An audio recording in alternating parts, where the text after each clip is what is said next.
Good evening and welcome back to Bond-tober. Tonight we are going to be looking at one of the absolute essential elements of any James Bond film, the Bond girls.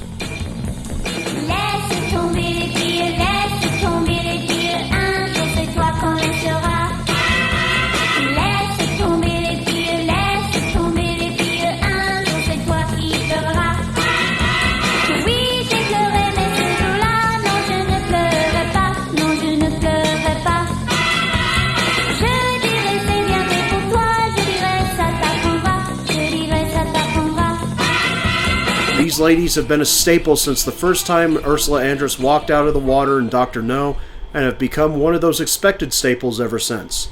But upon rewatch of these films, I discovered there was a lot more depth and texture to some of my favorite ones than a lot of people give credit for. Therefore, we're going to take a look at them tonight. Dr. Holly Goodhead from Moonraker. This character had a lot of potential to be one of the best James Bond girls of all time, but there were several decisions made behind the scenes, both in the recording booth and in the script, that kind of keep her off the list for me. Even though she's a very strong, confident woman and an astronaut to boot, a fully qualified astronaut, she is also a CIA agent, which kind of leads nowhere, and she's also done in by a general lack of effort from Lois Chiles in the dubbing stage. There are several moments where she should be absolutely giving her all in her emotion and her voice, but it just comes off more like this. Hang on, James. The thought had occurred to me. It's entering Earth's atmosphere. James, it's our last chance. However, I like her a lot, and I just felt that she should be an honorable mention.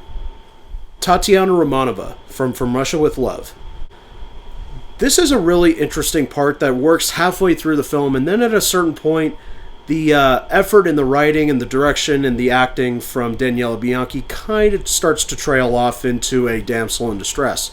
And what do I mean by that is, at a certain point, Tatiana kind of becomes a simp for 007 and becomes sort of useless. Now, a lot of that comes from Fleming's writing. I don't think he quite knew how to get 007 and Tatiana out of the hole that they now fell into on the Orient Express, and unfortunately I think that translated into the screenplay, but she's still a very likable character. You know, she's a turncoat for Russia back at a time when a lot of people were just fascinated by the idea of turncoats and defectors, and she is a stunning beauty, I will give her that. So I have a fondness for her, but there are just several mistakes made that kept her off the list for me. Melina Havelock from For Your Eyes Only. I mean, this is one tough lady, and I really admired that they were doing this back in 1981. I mean, she has a very strong revenge bent for the film, and even though it doesn't quite work because of James's own kind of hypocritical approach toward it, I can't help but feel that Carol Bouquet did a wonderful job with the material she was given. And plus, just like John Glenn said from her screen test, she has very striking eyes. Some of the best that you'll ever see from the James Bond female canon. And it really does help blend the emotion and gravitas to her character. And so with that being said, we're going to move on to the dishonorable mentions. Dr. Madeleine Swann from Spectre.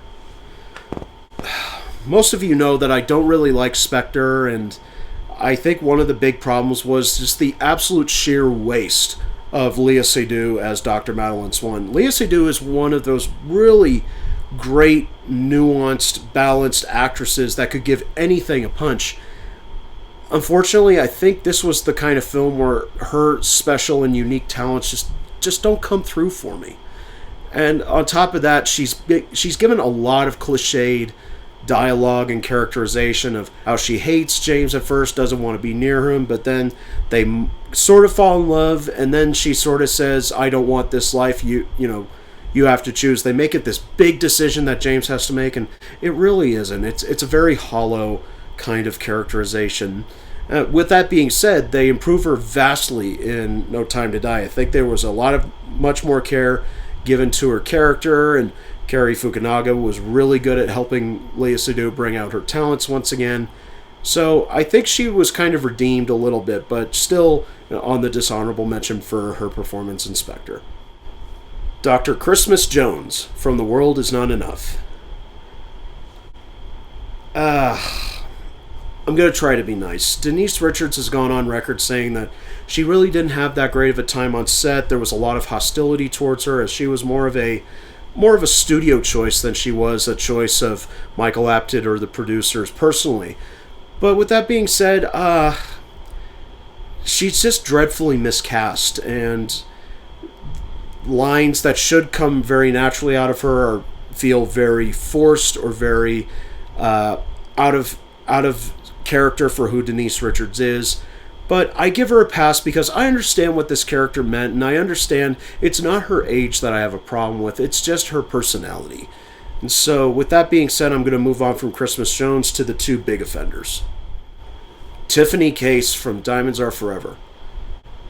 Oh boy, this is a case where the book Tiffany Case was much more interesting than movie Tiffany Case. I mean, even though I like Tom Mankiewicz as a writer, they really took the absolute wrong approach. Both Mankiewicz and Guy Hamilton. They turned Case from this very interesting, savvy woman of this trade into somebody who's a little bit more of a vamp. I think that was because Jill St. John was one of the premier pinups of the time, and unfortunately I think they lean more into that than they lean into the actual character from the book. And Jill St. John is just not a very good actress, in my opinion, and she gets some really crappy lines and a very crappy arc, and the comedy they give her is just painful. Here! Shoot him!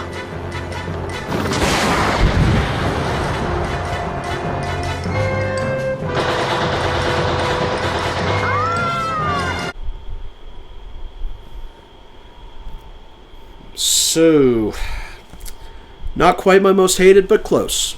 Mary Goodnight from The Man with the Golden Gun. Yeah.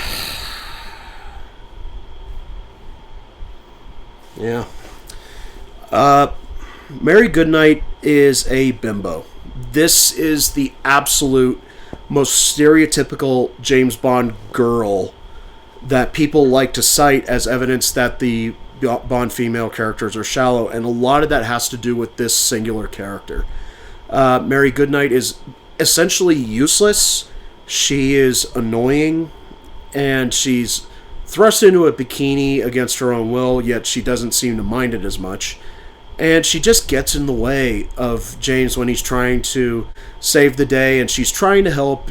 Bless her, she's trying to help, but at the same time, they have gags such as her butt pressing another device, which, the more I think about it, I think Steven Spielberg stole this gag for Indiana Jones and the Temple of Doom, and many people know Willie Scott is not popularly received, I think a lot of that can be traced to this character, either subconsciously or consciously.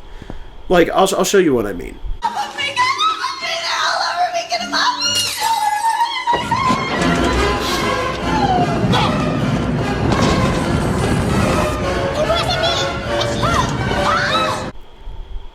But before I go on to the list, I really want to clarify that Britt Ekland is such a lovely woman.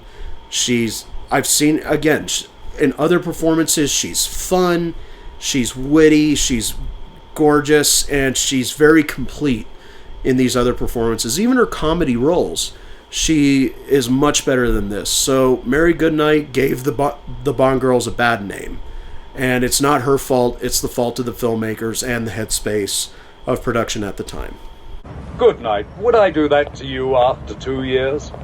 Yes, you bloody well would. Now, on with the list.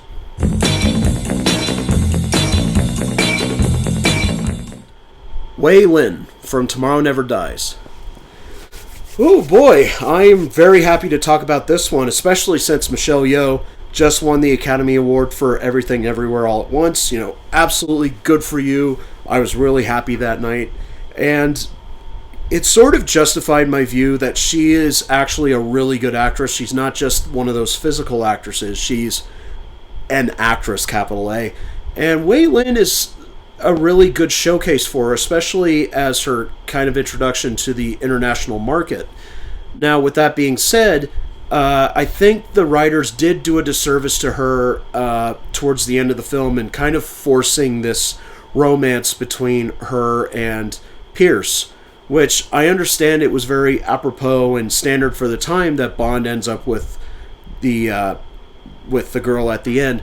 But I still feel that based on their personalities in the film and how they interact with each other, and she's kind of his opposite number in Chinese intelligence, I think that they were more appropriate as colleagues. I think I kind of like the idea that they would kind of sprinkle hints of a romance. But, like I said, I think that's also comes down to the rushed writing of the production and kind of forcing that kind of standard onto her character. But Michelle Yeoh really does her best to bring this off, and as does Pierce. They both have really good chemistry.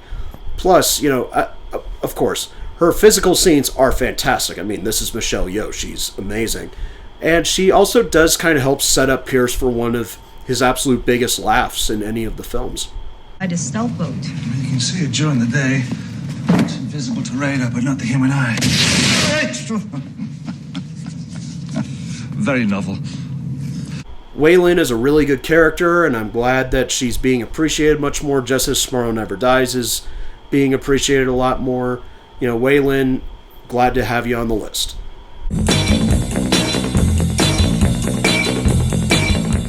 Pam Bouvier from License to Kill.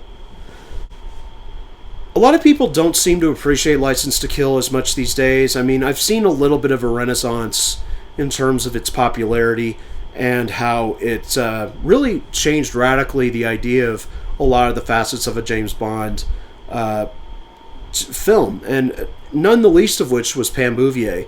She is a CIA agent who's working with Felix Leiter, and she has a vested interest in the case against Sanchez, as does James.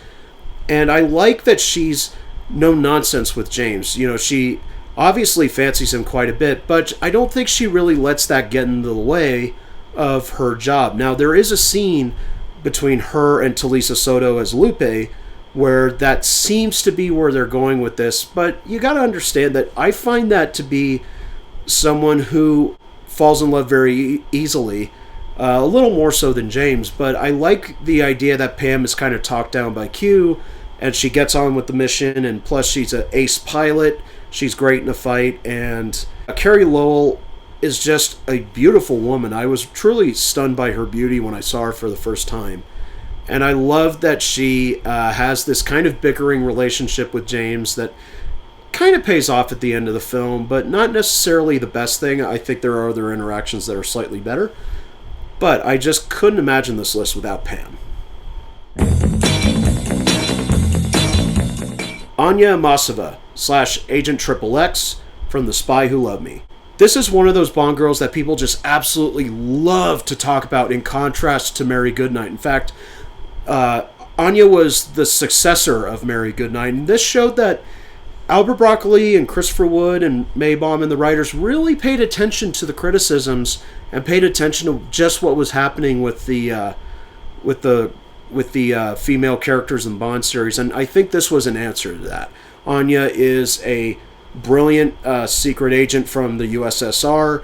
She is superior to James in many ways. She's a little more cunning than he is in several spots. But what I also love is the idea that she is vulnerable. She has a heart, and it's broken early on in the film, unwittingly by James on that mission to Austria. And when she finds out about this, she wants to kill James, but she will see the mission through first. I like that her priorities are more business before pleasure in anything she does. Now, of course, as I said in my review, Barbara Bach was somewhat let down by the post-production of the film in case of looping, just as Lois Chiles was as Dr. Holly Goodhead in Moonraker. On set and in her audition, you can hear that she's actually giving it her all. She's striking the right balance between that very Russian, monotonous voice, but still being an actress, inflecting her with a sense of humanity. Whereas in the dubbing booth, I think they stripped out all the colors she was bringing to the set. But I like that she can hold her own in a fight, and she plays a huge part until she kind of gets taken to Atlantis and tied down to a chair. But again, this was the 70s. Things were still slowly moving, and I guess at that time you couldn't have everything like you can today. But with that being said, Agent Triple X is great, and also I just love that double entendre, don't you? Miranda Frost from Die Another Day. Now, I sense it. I know you guys are getting up on your hind heels about this. This is a case, much like I was talking about last week in the villains video, this is a case where the actress trumps the material. This role of Miranda Frost is very easily kind of a stock assemblage of pieces that had come before. Much like Die Another Day was as a film. She's a turncoat agent like Alec Trevelyan. She is dangerous as Agent Triple X is. And she is also brilliant at martial arts and several other fighting techniques. I mean, in the film they say she almost took the gold in Sydney on her own merits, but she didn't. Therefore, she had to cheat. That doesn't seem like much of a character to go on, but in her first major film role, which still stuns me, I mean, Rosamund Pike is breathlessly beautiful. She is a marvelous actress. I mean, I still think to this day she should have won the Academy Award for Gone Girl. That was a Oscar waiting to happen. I'm sad that it didn't. But here, as Miranda Frost, she really is able to play up the duality, and she's really able to fake the audience out. And when she turns the gun on 007 in that pivotal moment, you believe, you see it right in her eyes, that she lives up to her last name as Frost. You know, it's cold and cunning. Zhanna Onop from GoldenEye. Onop? Onop. This is just one of those great femme fatales in any movie that you could ever watch. She's perfectly set up from the opening chase between her and James in the Ferrari versus the Aston Martin. You know, a really underrated sequence in my opinion. And when they first meet at the casino, she's fantastic. She's smoking a cigarillo, the Georgian accent, and then you see just how virile she is in a kind of an uncomfortable moment, but uncomfortable for a reason. Remember that, film students, that you can do that for a reason. And throughout the whole film, she's just this intimidating presence, and kind of an odd quirk of hers is the use of her thighs to strangle her victims, as well as her seeming to get off sexually with the idea of death and carnage. It's just a really fascinating choice by the filmmakers. And Famke Janssen is one of those actresses who is just a stunning beauty, and you feel like she just never gets the material that she so richly deserves. This is one of those few times that she did, and I just can't imagine this film without Zhanna. She's one of those few holdovers from Roger Moore and even Timothy Dalton, which is a little over the top, and yet they work it in such a magnificent way in that it fits both her character and for the tone of the film. And so Zhanna Onop is definitely on atop this list for a very good reason. I know what I did. She always did enjoy a good squeeze. Honey Rider from Dr. No. Okay. In terms of introducing a character and just one of the most iconic moments of the series and in cinema, and just one of those moments that makes male collars tug.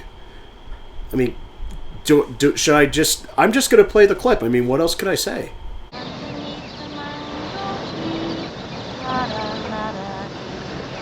Come watch for the moon.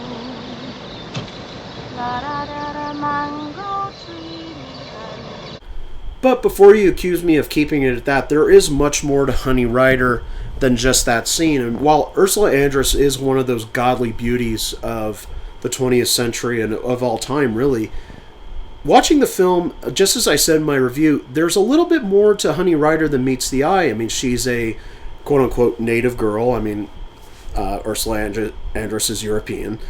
But she is a very worldly, earthy character who knows all she knows through encyclopedias given her by her late father, who she suspects, and it's heavily implied that Dr. No killed her father when she was young. It gives her a little bit of that innocence and vulnerability that a lot of people and actresses tend to turn their noses up at these days, but I find very appealing, and I think Ursula Andress plays that off so well, and she is a very feisty girl too. I mean, she doesn't take shit from anybody.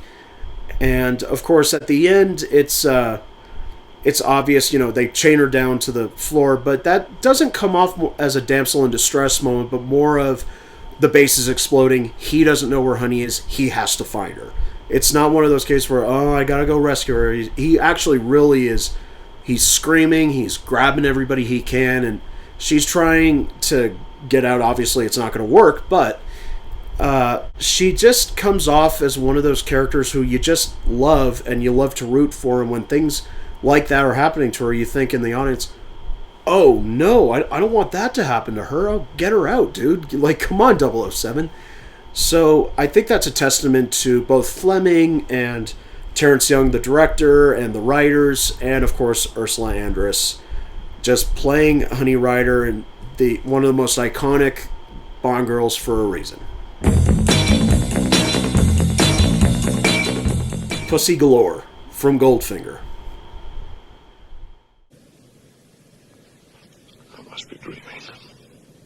Yes, that quip kind of sums up her legacy nowadays, is the name trumps the character, but I feel like, yes, the nickname is hilarious.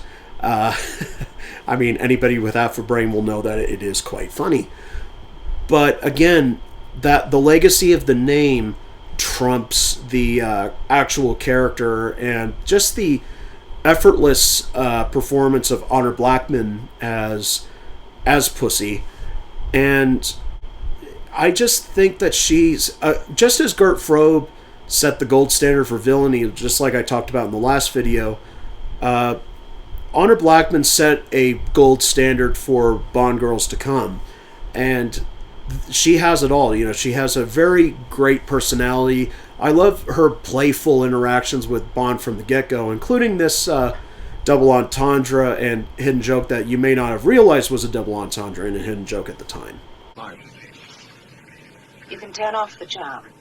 I'm immune. Go read the book again and find out exactly what that means. It's a very interesting little surprise. Now, with all this said, I have nothing but praise for Miss Galore. She has this really interesting dynamic with James and with Goldfinger. She likes her job. She knows she's good at it, but seems to suggest that there is a little bit of a conscience in there, or that she's kind of a mercenary of sorts. Pussy Galore is at the top of the list, and it's a testament to Honor Blackman alone, I think, that gave her that regal, strong quality that she brought to almost every role she did, including in The Avengers. It's just an outstanding performance, and it's just a gold standard.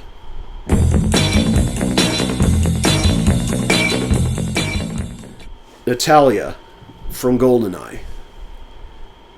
Natalia was just a breath of fresh air in GoldenEye, wasn't she? I mean, she came off the heels of Pam Bouvier, who herself was a breath of fresh air, but this was definitely one of the cases where the filmmakers got the woman of the 90s absolutely right. She starts off as a computer techie at the Severnaya Institute, and she kind of dresses kind of like people I went to college with, frankly. Kind of that kind of mishmash of business casual and punk. It gives her a very unique personality to start off with, and of course Isabella Scorupco is really wonderful at doing this kind of Russian accent and this very, very fiery personality. I mean, this woman knows how good she is, knows how smart she is, but is also a little bit socially awkward, just as she is with her coworkers. And when she meets James, she wants nothing to do with this guy. She just wants to get out, and she's going through the loss of her coworkers at the hands of General Orlov and Zhanna Onop, and she's kind of sucked into this situation. Now, we've seen this before where an innocent woman gets sucked into this world of James Bond, but she plays it much more naturally, where she's just completely bewildered, and she really goes with James at first because he seems to have a good head on his shoulders and could probably get her out of there scot-free. Now, later on, she kind of sheds that kind of wardrobe, when they get to the Caribbean. She walks on the beach, and that was one of those moments where I gotta use this clip. Oh my God. Even as a kid, I kind of felt that way. She gave me butterflies. But that doesn't detract from me her performance in the climax either, because she is part of the mission. She has a great little moment between her and James. Go ahead. Shoot him. He means nothing to me. Love it. And she outsmarts Boris, who kind of treats her as an idiot. And that's a testament to how great Alan Cumming was as a henchman. And she gets into the fight, and she winds up saving James off of the satellite tower. And it just shows that you don't have to lose that in sacrifice for making Bond look good, or to sacrifice that to extend the special effects. You can still have that and balance it correctly. And I just think Skorupko is brilliant as Natalia, and she is absolutely great. Perfect for the third slot.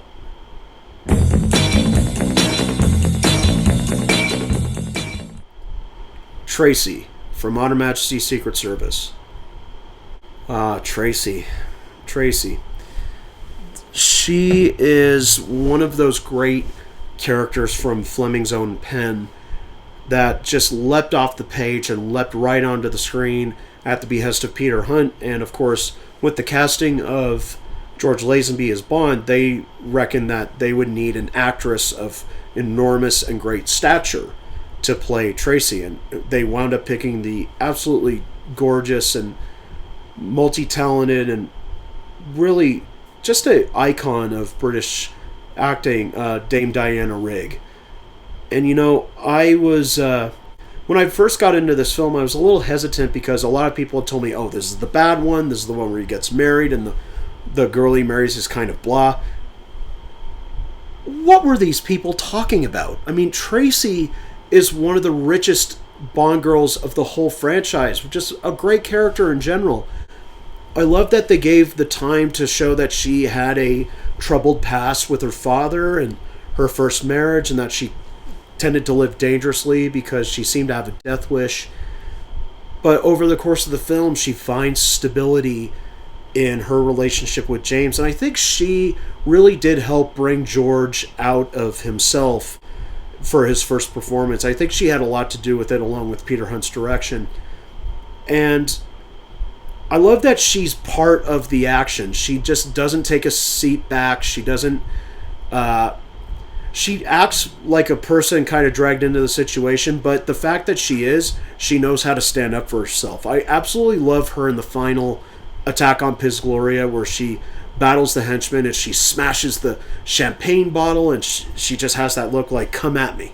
I love it. She is just wonderful. But one thing else that I adore her for is the romantic scenes. She brings it off with George, and it makes the final scene of the movie all the more heartbreaking when she says this truly tender line. Anyway, you have given me a wedding present. The best I could have. The future. I think that really leads to the waterworks with the scene where when Tracy is shot dead by Blofeld and Irma Bunt. It's a shocking moment, but it's also just a gut-wrenching, heart-wrenching punch of a moment.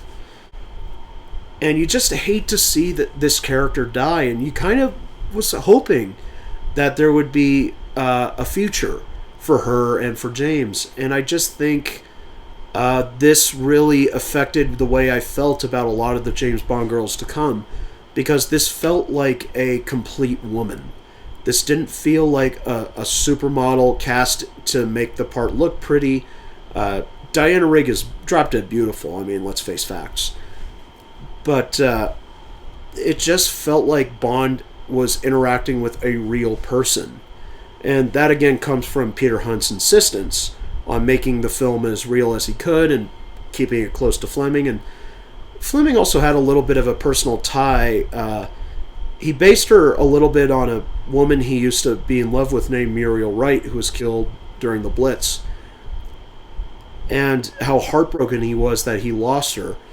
I think that just speaks to just how personal Tracy is on a human level. And so I won't go too much longer about her because I think I've made my case, but she definitely is one of the absolute best Bond girls of all time.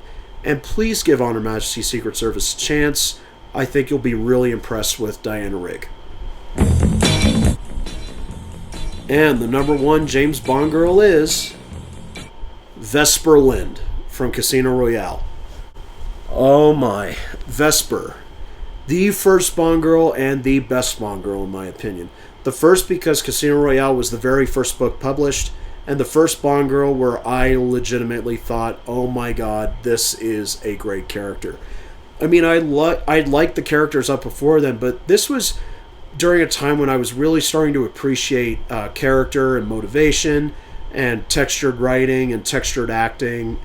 And having Eva Green just absolutely blasted out of the stratosphere as Vesper was such a treat for me. And what I love is that she is, again, a very complete woman. She's a very successful person in her field. She has no qualms about getting into this business until she meets James and she realizes that there's variables that she can't account for. And I do like that she does feel like somebody who doesn't like violence, especially in that scene, after that very brutal scene of the fight in the stairwell in which she has to help James kill the assailants, and Bond comes back after a round of the tournament, and he finds her in the shower shivering because the water's cold, and she says, "I can't get the blood off my hands." And Bond just sits with her. I mean, I said this in my review, but that for me was Oscar material. I think Eva Green should have gotten an Oscar nomination for playing Vesper. And I think even further on down the road, when she gets together with James after the whole affair, after the torture, and they really do seem to be in love, but then she is revealed to be a traitor. There's a lot of chances to make her cold and not truly caring of James. I think Fleming made that mistake in the book, which was just having her take a cyanide pill. But in the movie, they brilliantly and beautifully changed that to this action scene in which this old Venetian house is sinking and she's trapped in an elevator and Bond has to rescue her. There are a lot of moments where she just looks like she has so much regret on her face for having played James for a fool. And I'm still deeply disturbed by that shot of her beginning to drown and reaching out for James. You know, you see in her face like, "I've made a terrible mistake. Come help me." Yeah, that again, Vesper has redefined what a Bond girl is. I mean, a lot of people have started to call them Bond women, which I don't think it's wrong to say Bond girl necessarily, but I do think that Vesper is the reason why. And for good reason. You know, she just set a standard for me that has kind of made things impossible, especially in Quantum of Solace, Skyfall, Spectre, and No Time to Die. I think they have a lot of work to do to try to reach that absolute pinnacle again. But again, that's a testament to everybody involved. Martin Campbell's beautiful direction, the great screenplay, and Eva Green, and along with Daniel Craig too. It takes two to tango. But Eva Green was just magnificent in this, and she's a great actress. I wish she would get more roles worthy of her. That seems to be a recurring theme the more I think about it. But she is the number one, and I think will always be the number one for me. How was your lamb? Skewered. Good evening, Mr. Bond. Good evening, Miss Lind.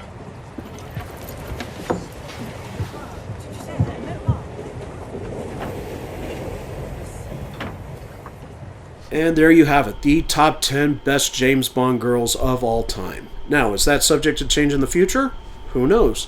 But for right now, these ones are the most consistent with me and how I feel about the Bond girls before and now. So, until next week, I'm Jim Crowley. This is Bond-tober.